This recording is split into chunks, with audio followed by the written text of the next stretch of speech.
O eto kapatid na Rodel, patunayan mo sa kanila o hindi. Noong pagpahingahin ng kapatid na Eli, yung may restaurant doon na binuksan ng kapatid na Eli sa Brazil eh. No? Mga, di ba doon, meron siya mga binuksan.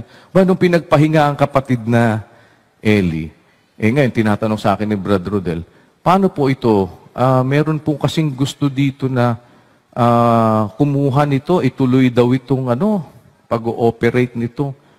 Ano ba yun, Brad Rodel? Yung area dyan, Pero nagmamalasakit para ang gusto, ihiwalay kayo, kunyari concern sa inyo. Yun naman ikang mga yan, ganre. Oh. Biruin mo, di ba ganun lang naman ikang mga yan, nagbebenta ng alak, ha? Ako nga nagsasabi niyan di ba? Oh. Kaya pala ikaw pinagmamalasakit mo. Ayoko na kasi nagbebenta pala kayo ng alak. Tapos ano ginawa? Di umiwalay. Nung umiwalay, ano ginawa ngayon? Umiinom ng alak. Sige nga. Saan kayo? Anong malasakit ba talaga yon? Di ba? Punta nga kayo doon sa KD Rock, nakalagay doon, no alcohol, no vape, no... Nakapaskil pa mismo. Di ba? This is a tobacco and alcohol-free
papasok na po kami.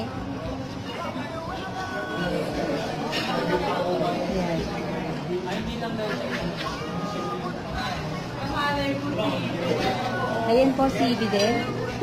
Si Bidel at saka si Bidel. Madilim. Sige, okay ba? Hello po. Ano ginagawa rin? Naligaw lang po ako sa Badarian po. Huli ka. Huli po.